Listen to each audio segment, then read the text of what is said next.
Are you ready to learn how to grow your entrepreneurial mindset so that you can not just survive, but thrive now and into the future? This is your show. Welcome to PossibLaw. Let's get into it.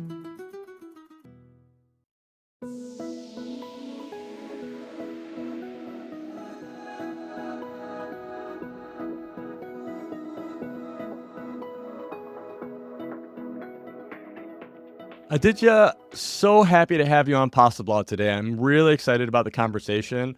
I think you've had such an interesting journey. You have insights that I think the audience would love to hear, and I'm just excited to get going today. Thanks a lot, Sal, and it's been a great opportunity to be on your show. And I'm sure that with the kind of viewers that you have on your show, this conversation is going to be extremely interesting for your listeners. I hope so. We'll see where it goes. So, while the show is, business focused and we'll talk about journey and how all that works, I shouldn't say often, I always like to find out more about my guests. I think our audience does beyond the professional. So, I like to start these off by just asking you, what do you like to do in your free time? Do you have kids? Do you travel? What do you like to do beyond the legal tech and the rest of it? You see, the life of an entrepreneur, Sal, is a 24/7 hustling activity. So when I decided to get into the field of entrepreneurship, I chose a path. Is it peace of mind or you have a mind that is peaceful? The two interesting points of view. And I said that let me not have peace of mind because entrepreneurship is a 24/7 role. So, as it's interesting, you say free time along with entrepreneurship, and you're someone who's transitioned from being a lawyer to an entrepreneur yourself. So, if I were to give me a moment and think what I do in my free time apart from running RDO. I love wildlife. I've been to some of the remotest parts of Africa. I've been to the Okavango Delta last year, which was a life-changing experience for me. I was there in Masai Mara. I go on a lot of wildlife safaris there. It helps me connect with nature. And the moment you connect with nature, Sal, you're in tune with various decisions, various aspects that you want to carry out in your professional journey. So wildlife is something that I look at, or rather look towards to. In addition to that, I am also a sports administrator. So I run a series of administrate a series of sporting federations in my hometown, Tamil Nadu, home state Tamil Nadu. So I'm involved in motorsport. I'm involved in e-sport. And the other thing that I do when I have some free time is also I study the intersection of law, politics, and business. And I hope that gives you enough data for you to know that I don't have any free time. Well, one of the things I've always talked about is this idea of where people say work life balance, and I've always just sort of said, you know, I don't understand that. Mostly, if I'm enjoying my work, then it's just going to be part of my life, and I integrate it wherever it is. And so when I ask, "What do you do in your free time?" the way I usually talk about it is, where do you find Zen? Where do you help your brain reset so that you can focus on work and the rest of it? And it sounds like you have lots of things that you do beyond the focus of your company. And, some of those things I think are a thread that I've heard a lot of entrepreneurs, one of which is nature. I think that there's a big thing in connecting back with nature. And it can be on something like a safari, or it can just be simply walking outside and letting your brain interact with the world in a non-digital way. And I think that's really important. I know my wife and I have always wanted to go to Africa. We've never been. We have a 5-year-old daughter who is very eager to see the cheetahs at some point, and so we'll go someday. And so I'll have to pick your brain on how that is. But how did you get into going to Africa and on safari? Where did that come from? Was that always an interest for you? You touch upon a very interesting point, and you touch upon work-life balance for an entrepreneur. And I always believe that you are given 24 hours, 24 slots of 60 minutes each. In these 60 minutes, you decide what you want to do. I mean, the word balance, according to me, is very alien because I believe that you have the ability to do as much as your brain wants, as much as your mind wants to do in a single day.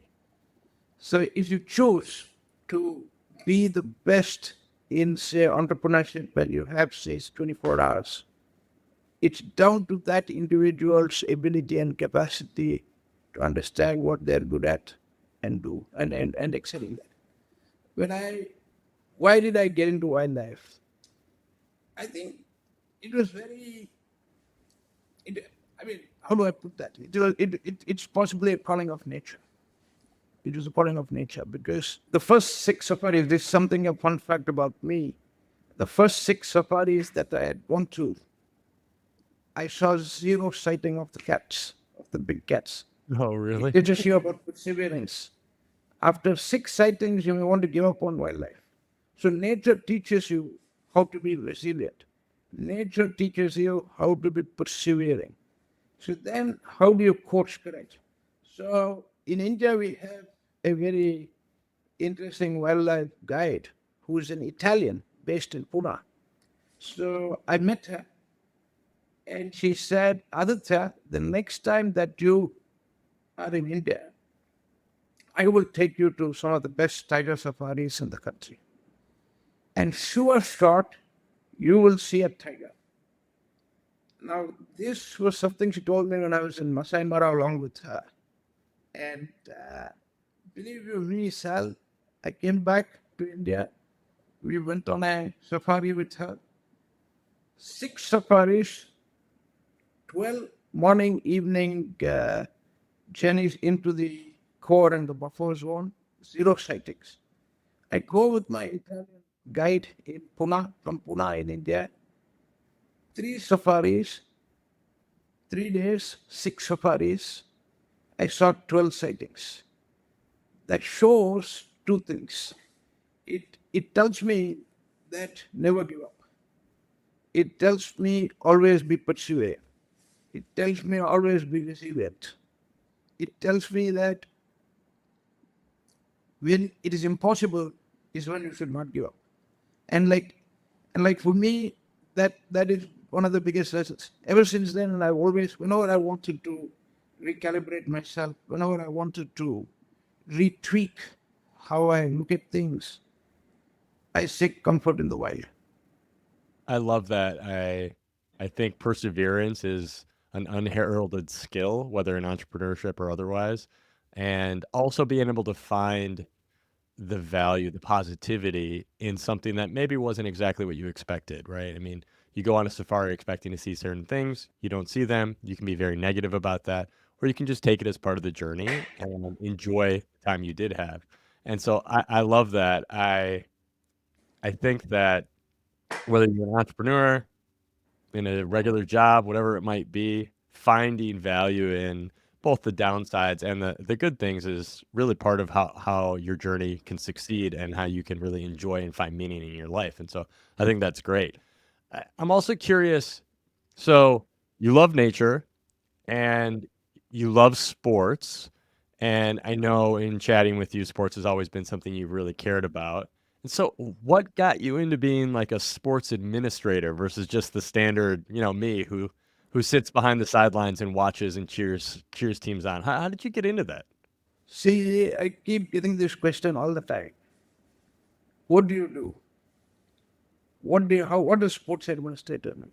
I help curate your on-field experiences by sitting on the off-field. Have I played sport? I have at best been a theoretical sports person, like how I'm sitting in front of your podcast. Yeah. But I have played every sport that I can see. I've played cricket, I've played volleyball, I've played tennis, I've played, you can say I'm trying to be a master of all trades, but jack of none.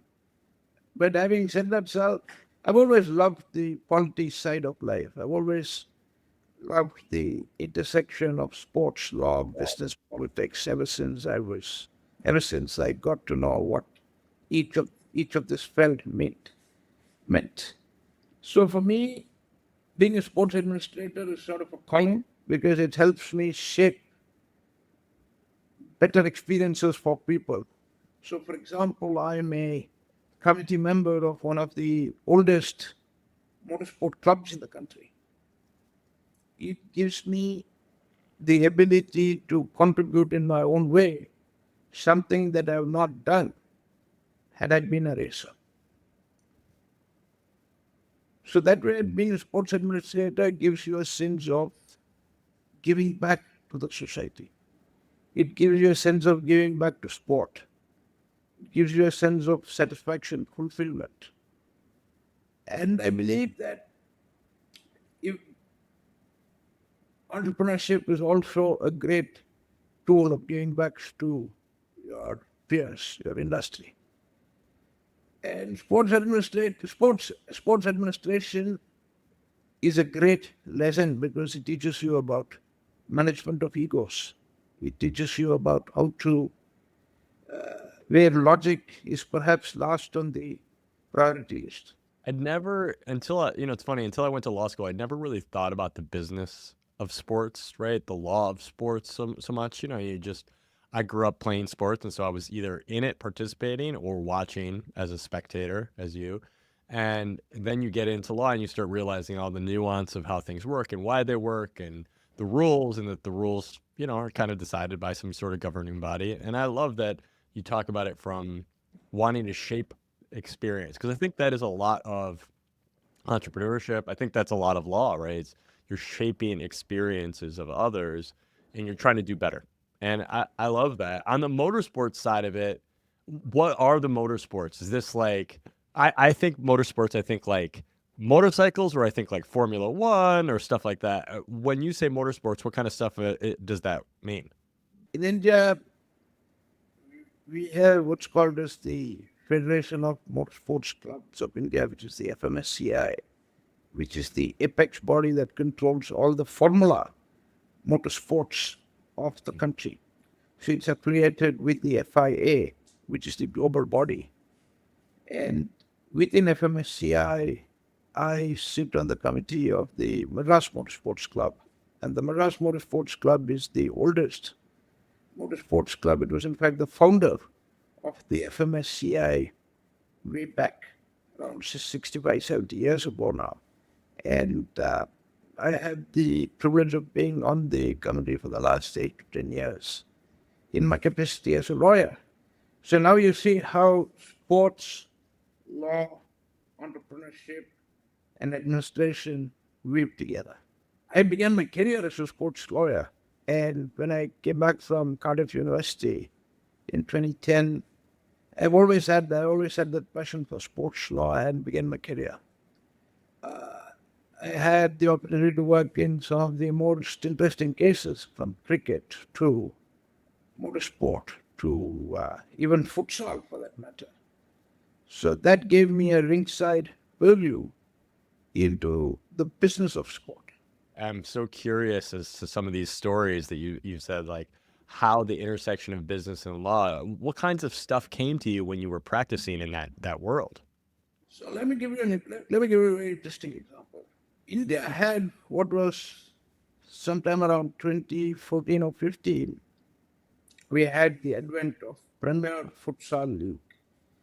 And what I'm saying is going to be extremely interesting for your viewers because it was the same time that the Indian Super League, which is the Indian equivalent of the Premier League, had also begun on its first year.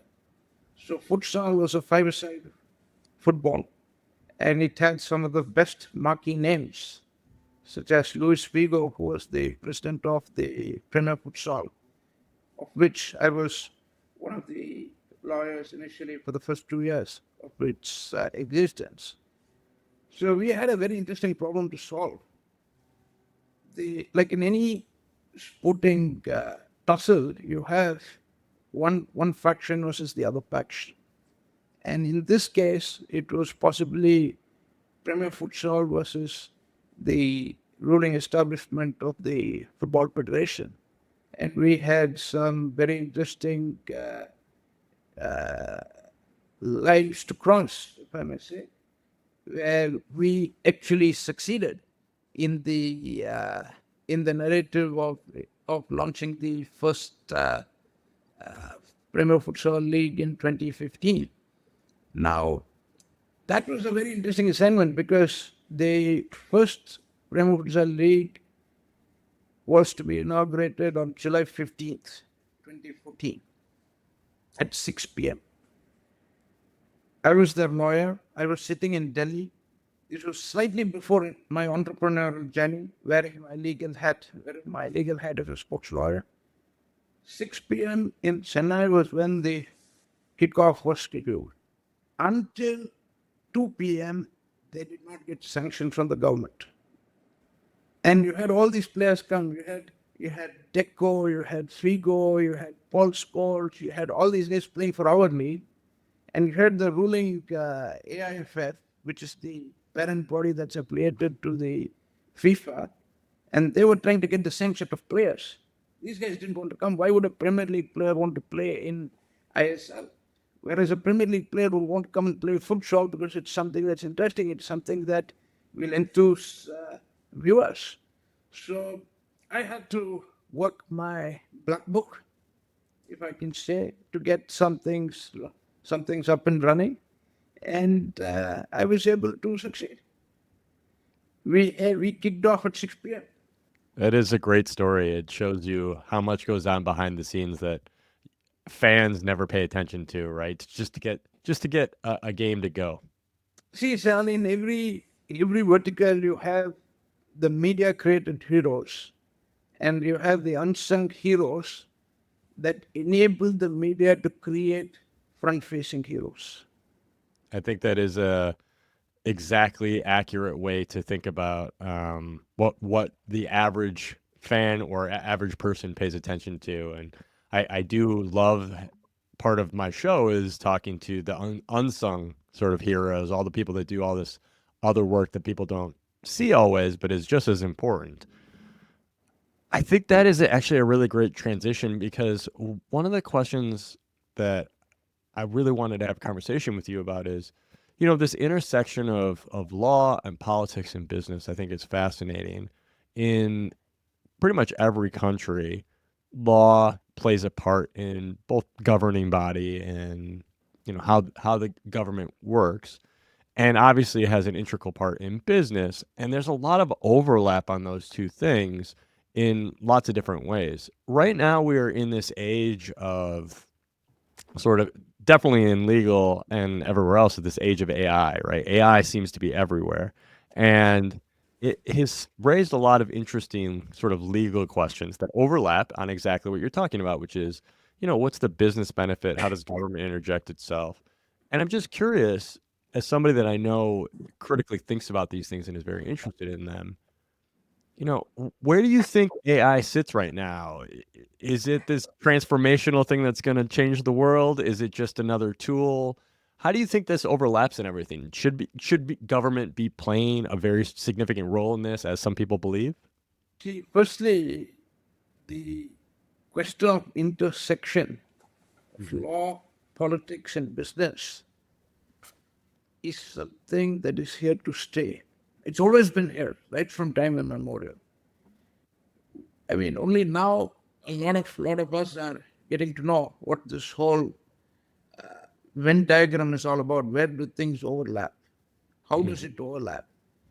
Now, with the advent of technology, what is happening is the intersection is becoming more specific, but extremely pronounced. So you look at AI. What is AI today? AI is nothing but what I call as human intelligence that is coding something artificial. End of the day, your data for AI comes from human intelligence. The human has to code the basic set of data for the AI to start developing on its own. So unless the bias, so let's say if a human intelligence is biased towards a particular issue, then the AI decides to go down that route. So one has to be extremely circumspect with AI, if you were to ask me. One has to be extremely clear as to what is the red line that the AI should cross and shouldn't cross. And I always believe that, in fact, recently I read a interesting article where the Australian government decided to ask Deloitte to refund close to about 400,000 I saw Australian that. dollars. And I was like, where has the world come to? Now, the point is, AI is like human on steroids. Now, it has the ability to adapt, it has the ability to invent, it has the ability to build based on the fundamental sets of data that is provided by the human beings. So, governments have to play a vigilant role. And I feel that some of the governments are already doing it. In due course, future governments will definitely have a dedicated department for artificial intelligence because one has to see what is the authenticity of this artificial intelligence today. And especially if you're in this intersection between law, politics, and business, a small trigger,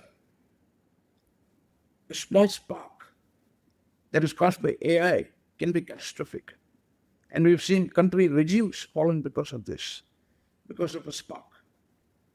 But if you come to the polity of it, if you come to the politics of it, you have AI that can immensely help in policy making, in theoretical policy making. It can help in giving different perspectives to government on certain policies that the government wants to bring in.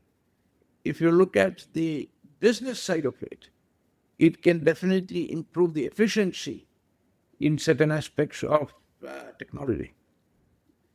So one has to be very cautious. I mean, the AI has the ability to be this bull in a china shop, or it can be an extremely good Belgian Malinois, which is extremely focused in what it wants to do. The choice is down to the handler of both. I love that analogy because I think you are right that again it's a fundamental transformational technology, but it's still guided by us and diligence and focus on why and where and why I think is important. And this idea that you just let it loose like a bull in a china shop, right? Although I did see this funny thing that apparently if you put a bull in a china shop, it doesn't actually knock over any china. So it's kind of a funny little thing. But regardless, is that you have to think about why you're doing what you're doing and where it's going to play a role. And I know you've spent a lot of time thinking about that as you've been in legal and legal tech and access to justice and how we get knowledge transferred to kind of the common person, to every business, access to information and legal is really important. And so I thought we'd start talking a little bit about your journey and how you got here, right? Where did you start? So you went to law school in Cardiff and your plan was to be a sports lawyer and then things changed, or how did you evolve? So when I went to Cardiff, I met my co-founder at RDO there. So my first year at college was when he was the student union president of one of the largest student unions in England. So he was the president at that point in time. So we sort of met with each other, and I was always wanting to contest electoral politics even when I was a young kid getting into university. And of course, I did. I did contest in elections for the student union, and I was selected to go to the conference in Blackpool, along with my co-founder and a few other friends for the National Union of Students, the NUS, which is the student body there. So, cut to 2008, right in the middle of my law journey, both my co-founder and I decided that we will study to become mediators of sorts. So let's try and see how we can mediate disputes. So that was where the seed for dispute resolution was sown. That was laid. It was laid at that point in time. When we finished our respective time at Cardiff as law students, I came back to India to, of course, start litigating So when you come back from university, Sal, you're always one of these enthusiastic, leftist, central to the left, adrenaline pumping, litigation junkie. You are like, I want to be there. I want to go to the court and argue for the rights of the people of my country, argue for the rights of the people of my state. Clients who come to me to say that, okay, please solve this issue for us. And suddenly, as litigators, you feel that you're God. You feel that you have the ability to give the wish to anybody who comes to you, because as freshly graduated litigator, you always think that, okay, let's do this. You have that adrenaline, that dopamine rush that flows through your brain. And then there is a course correction possibly in 24 months when you're like, what have I walked myself into? Why are the wheels of justice very slow? Yeah. I mean, the wheels of justice, I know that the arms of justice are long, but the wheels are extremely slow. What happens? So that's when my co-founder and I, again, we picked up the telephone and we said, mobile phones at that point in time, and we said, let's try and do something together. Let's try and merge technology and law together. How can we make this work? And I think this was the era of Skype, around 2013 to 2015, when Microsoft bought Skype for a whopping few billions of dollars at that point in time. Yeah. And we were trying to build a B2C product in online dispute resolution. We were ahead of our time, and our product was filled with bugs. It was filled with, possibly we were trying to do plumbing on a platform that was continuously leaking of water. So how do you solve that? You either go back to the source from where the water came and said, I'm sorry, I give up, or you try and continue to plumb, be that plumber that you are. So we did plumbing work for a while. We tried to satisfy a few of our early bird clients, but I think it was a spectacular failure. See, Jose Mourinho, who is one of football's well-known managers, and if not the greatest of our generation, called Arsene Wenger specialist in failure. We had a tinge of whatever Jose Mourinho said, because we failed spectacularly in our first venture. And that was a huge, huge learning experience for us. We then went back to the drawing board to see what can we do differently. How can we do things differently? And then we changed the complete business model from B2C to a B2B initiative, which is what you see today, which is why you have me on your show. I wanted to pause there before we get into your current venture, because I think one of the things that some people don't understand about entrepreneurship or just being entrepreneurial is that at the end of the day, you often learn more in failure than you do in success. And having that ability to experiment and try and yes, fail and then learn is very important. And I'm curious how you got that skill, because I think for a lot of people, the idea that they would go to law school, go start practicing, and then jump into this big idea is very difficult.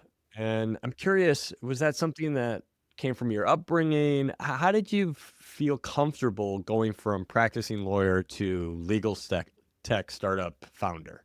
See, as I grew up, my younger days, I was always fascinated by law. I was always fascinated by listening to parliamentary debates. So it's again a fun fact trivia about me, is one of the first debates that I listened to was in the Parliament House in Canberra, where Paul Keating was the Prime Minister of Australia. So that shows how old I am today. But nevertheless, I've always had that passion. And I always wanted to pursue what I liked to pursue. So there was no great tutoring on saying that this is what you should think or this is what you should do. So that gave me the flexibility to recalibrate and retweak what I wanted to learn and what I wanted to pursue as when I was a young kid. When I decided to become a lawyer, I always thought that, like I said, when I was this extremely passionate litigator coming from the West into India, you're always filled with ideas. You always want your North Star is becoming a Queen's Counsel equivalent senior advocate here. You want to hit the top notch post in the country, which is being an attorney general or in the state, the advocate general as a North Star. And then something changed. Something changed within me. I was like, how can I give back to the society? How can I give back through business? And I come from India. I'm proud to say I come from India today, Sal, because India teaches you resilience. It teaches you about adaptability. It teaches you that success is not overnight. Success is a byproduct of failure. I'm very careful. Success is a byproduct of your first failure. In India, you fail first. You get up. You have a choice. Nobody's going to come and tell you, okay, Aditya, you failed the startup. I'm going to keep a bag full of Uncle Sam with me. You can pick up Uncle Sam whatever you want. No. You have to learn. You have to get up. You have to back yourself. Either you do that, or by the time you're 60, you continue to be where you are when you were 20. Idealistic, wanting to be the passionate litigator that you are. So you have a choice. What do you want to do at this point in time? And I decided to see how business can play a role in resolving disputes. So for me, that transition was very important that took place 10 years earlier as opposed to taking place now, because it gave me the ability to experiment. It gave me the ability to calibrate a few things within the legal technology space. It gave us the first movers advantage. It gave, partly because I say that India teaches you a lot. India teaches you how to be a positive person. India teaches you how to be that resilient person. And India teaches you that success is not written on the piece of paper that it is. Success is something that is earned. And success is dynamic. Today I may be successful. Yesterday's failure could be today's success in India. That opportunity is what India gives you. I love some of the nuggets that I heard there because I think it is a running theme that I've heard of all entrepreneurs and people who are entrepreneurial in mindset, which is that being flexible to recalibrate, as you put it, as you go along, as you learn, is actually a superpower. It's not a failure that a lot of people take, right? And then the willingness and ability to understand that success is rarely instant. You don't see all the hard work that has gone into it over the time and domain expertise and yes, failures that has gotten you here. You just see now the success, right? And so everybody listening to remember that, it's going to be hard sometimes. It's going to be great, but along the way, you just need to keep learning and persevere, as you've said, move forward, continue to move forward. And I also think there's something interesting there about, your view of how India can breed a lot of these things. As someone from the States who didn't grow up in India, it's a beautiful country, very, very kind people. I think I'd love to dig into that a little bit as to what you think are the things about India that have helped breed some of that ability to learn resilience, to learn what success looks like, to sort of pull yourself up and keep moving forward. Is that something ingrained in the culture, in how it functions? Why do you believe that? A lot has changed in India over the last 10 years. Ever since 2014, when our Prime Minister, Narendra Modi, took over, he brought in confidence into the entrepreneurial ecosystem. He wanted to make India self-reliant. He wanted to ensure that entrepreneurs are able to stand on their own feet. His governments, successive governments, have brought policies that are entrepreneurial friendly. He has given tax breaks for entrepreneurs in the first 10 years of your journey as an entrepreneur. You can elect to choose 3 years of tax-free holidays for your startup. Now, this gives entrepreneurs comfort and confidence in the system, in the government of the day. As a result, you're able to see how the government also shapes its entrepreneurial talent and the pool. Now, while that may be a macro perspective, the culture of being Indian today is one where you're extremely adaptable to the dynamic nature of, uh, of existence. Because today you may have tariffs that are 50%. Tomorrow you may have tariffs that are at 15%. How do we change? Indians don't complain. We don't complain about things. We will adapt that to our advantage. So for us, we always believe that nothing is impossible. We always believe that we are to be self-reliant. That is again a policy of the government of the day. We have to be extremely self-reliant on ourselves. We have to ensure that there is a strong Make in India, Made in India initiative that is taken. Now, this is something that gives entrepreneurs enormous pride. So today I can say closer home that our startup, which is RTO, is a made in India, make in India product for the world. An Indian product is able to make an impact in the States, in the European Union. Why? Because of having the ability to move in a dynamic manner, having the ability to be flexible, but at the same time, bringing in that original thinking. So Indians are all about original thinking.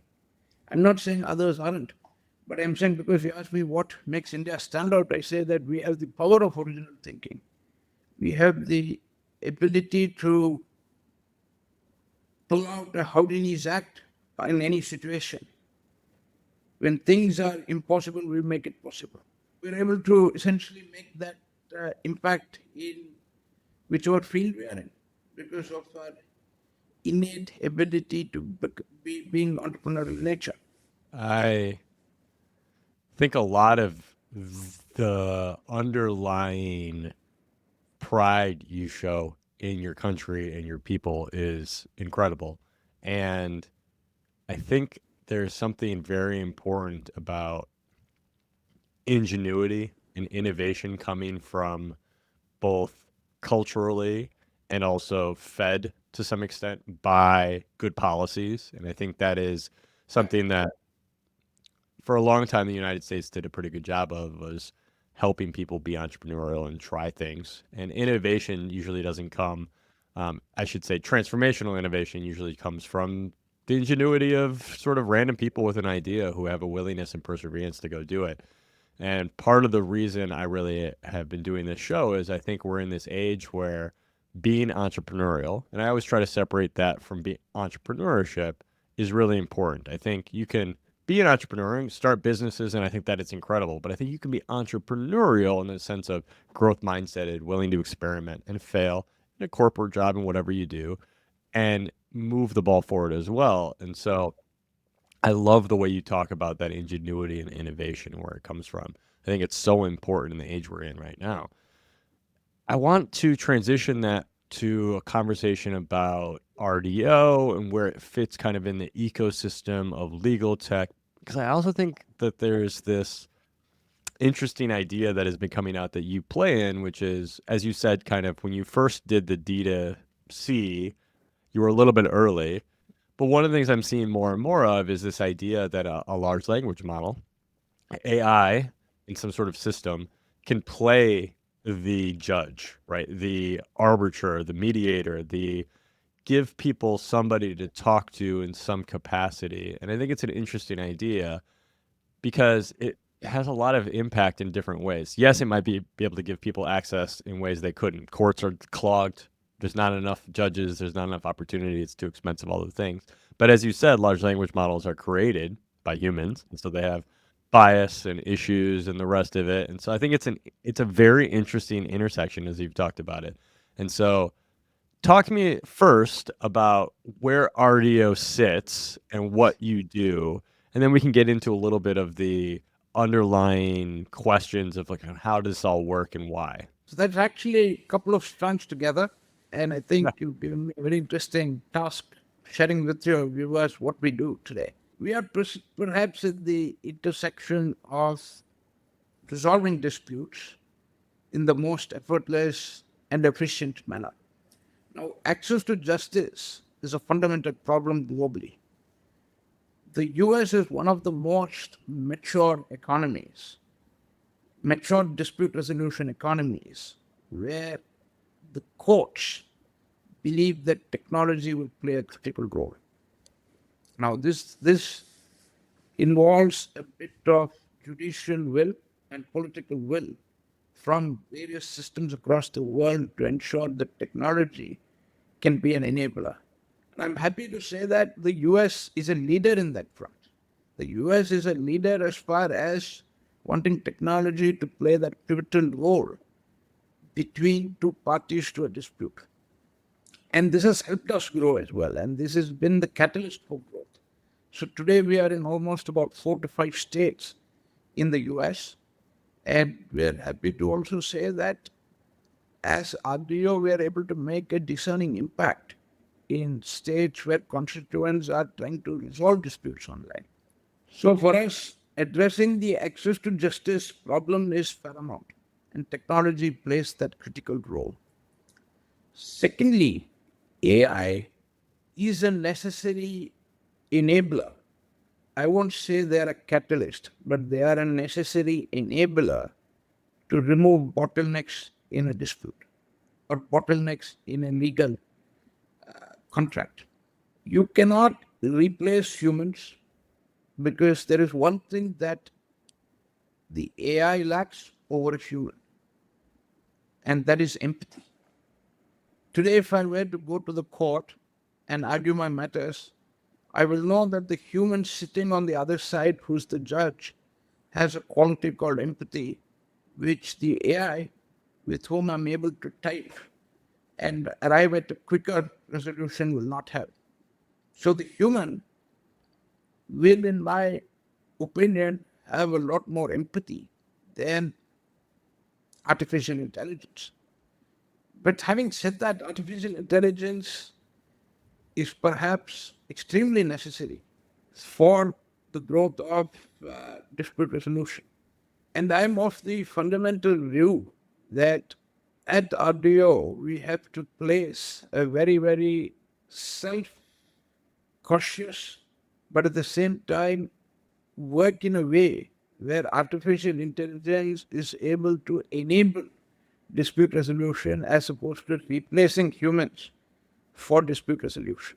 So we've had a great conversation so far about the intersection of law, of where you sit, of your entrepreneurial journey. I want to talk about your current, it's not really a startup, but your current business, RDO, and where it sits. And again, kind of where AI fits into this new world of legal and access to justice. So why don't you talk to us about RDO and what you all are doing? So we are essentially at the cross section of making dispute resolution effortless and efficient. Now, one of the critical pain points is the one of access to justice. It's a global pain point as well because it's part of the Sustainable Development Goals 16.3, which speaks about equal justice for all and equal access to justice for everybody. It's great in theory, it's great in the letter of law and the letter of the goal, but how does it actually get implemented in practice? So we develop enterprise-driven B2B technologies that sits within relevant ecosystems and help them make a larger impact in terms of dispute resolution. It's very interesting that you speak about AI mediator, and AI judge. And in fact, with the advent of AI in the last 24 months, we've seen a lot of AI driven awards of cases that never existed. So, how are you going to address that challenge of AI? So, for us, we are very, very optimistic that AI will play an important role, but it's too early to say in the legal tech field because the law is often the last bastion where technology plays a role. But perhaps now it will be the first bastion to set guidelines and safeguards as to where and how AI can be introduced and AI can be used within the technological world. There's one thing that an AI mediator or an AI judge may lack, which is empathy. Today, if I were to argue before a judge as a lawyer, and I wear the hat of a landlord or a tenant, or a classic case of a landlord tenant, I know for a fact that I can appeal to the conscience of the judge. Today, I cannot appeal to the AI conscience because AI has no conscience. AI is nothing but a faceless technology that is trying to solve a problem using excellent code that is human driven. I think the way you talk about it is exactly right, which is it is incredible, but it lacks empathy to discern what is often a gray area, right? You know, everybody loves to talk about the law in binary fashion, but oftentimes it's really just a subjective decision as to how something should be applied, and trusting that to an algorithm that might have bias or other things built into it, you know, I think is early days. I do think it's interesting because part of the access to justice issue is just fundamentally it's expensive to litigate anything, get anything handled by a lawyer. And even if it's not expensive, there just aren't enough courts. There aren't enough judges. There's not enough mediators and arbitrators. There's just not enough, right? And so, how do we augment that in some way that is beneficial? And I do think that it's an interesting space right now. Is like how do you connect those pieces in a way that is good for the consumer, business or otherwise, and fair and equitable, and gives them opportunity that they don't have yet. And I think you sit in a very interesting spot in that. And so, talk to me a little bit in more detail. RDO partners with governments, with courts, with mediators. Who are you working with? So we work with courts. We work extensively with courts across the world. We work with case management providers. In fact, today was the day we announced our partnership with Tyler Technologies. And Tyler Technologies have agreed to launch Abdio into the US market and ensure that we are the preferred supplier for ODR solutions across North America and Canada. Now that's very significant because it will also expand the scope to access the market in more than 45% of the state courts in the US, because most of it is Tyler technology driven. So we work exclusively with courts because through courts we try to make that impact, and we're able to make a larger impact as a responsible startup. And does your product provide an interface for litigants to interact? What exactly are you providing? We provide a unified platform where litigants, lawyers, judges, mediators can all come together on one single unifying platform. Now, let's say, I mean, hypothetically, you're part of, you live in the state of Illinois. Example. Yeah. I'm not saying we work with the state of Illinois, but let's say hypothetically, it is the state of Illinois, and the court of Illinois decides to launch a ODR program for its constituents. We would work with the existing case management providers of the state of Illinois to integrate our technology using our API endpoints, and we will ensure the effortless offering of ODR to the constituents of the state of Illinois. So when you're logging into your portal within the state of Illinois using the existing case management system, you will see within there could be a small new widget that says, would you like to raise a dispute? Would you like to file a dispute? Would you like it to be online? So we work with existing workflows and try and amend existing workflows within state courts and try and see how online dispute resolution can play a significant role in reducing the backlogs of judiciary. So we work in tandem with judiciary. We work in tandem with companies like us, companies like Tyler Technologies, Journal, Equivant, i3, all of the top CNS providers there who are already doing something very interesting, trying to solve a problem within the legal tech space. We're just trying to be that catalyst that's able to amplify that further. And so if I'm a litigant and I normally would have to file something in court, get assigned a judge, go to that judge's, you know, set case management, follow the process, all the rest of it.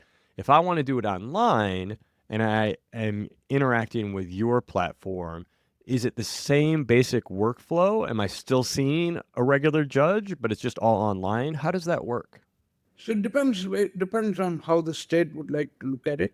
So let's say in some experiences it is just as what you explained, which is basically everything is online. You don't have to go physically to the court. But let's say you have some disputes that are already there, that is already filed and that's already in existence. They would refer disputes to an online platform that sits within the existing realm of the state courts, and you will be on the state court's online dispute resolution platform and try and resolve it. Once you resolve it, it goes back to the judge. That will say that the case is resolved and you're done. So technically, you don't have the whole purpose is that you don't have to move from the comfort of your own home. Yeah, understood. And do you see using your systems an ability for the process to move faster, or is it a convenience fast No, manner? absolutely. See, it's a combination of convenience, efficiency, and last mile connectivity. And the last mile impact. That is what is very important. We are able to make that last mile impact not only to the constituents, but also to the judiciary. That's a very, very significant impact that we make. I think anything that helps the litigants, whether sophisticated or not, move through the process in a more efficient manner. And I think the judiciary is an important part of that. And I'm glad you raised that because I think for the most part, judges are very eager to do right by the people before them, right? And they want to do a good job and they feel overwhelmed. They don't have enough resources. They don't know how to get through the process fast enough to reach all the people that need them. And so anything that can help them, I think is good for the system. And so I think this age of technology influx, and I know it's been there, but for good or bad, AI has definitely lit sort of a fire on that path forward. And Absolutely. And just on that point, Sal, we've actually brought in limited amounts of AI into our own technology, where we've sort of brought in what we call as AI negotiator, where parties can negotiate, where the claim is monetary in nature. We have our own small AI that can possibly bring the parties within a zone of settlement without human interaction, human interference. And I think that will address a lot of the key bottlenecks that many courts face in developing countries where the claim is purely monetary driven. I'm so glad you brought that up because I think figuring out how to leverage some of these systems in unique ways instead of the standard process, I think is what will finally give true access to a much larger group of people. Granted, there's a lot of questions about how that is set up and what you use it for, but I'm glad you raised that because I do think it is an opportunity for a lot of people to get movement forward in some capacity that they couldn't get before. I am curious. You said a small AI. Did you train your own AI or using one of the large providers? How did you go about thinking through that process? So we have our own language models. We have our own language models based on past experiences, past limited data sets that we have, we have trained our AI for small monetary disputes. So, for example, nearly 60%, 65% of the disputes that come to the US courts are disputes that are less than 100,000 US dollars.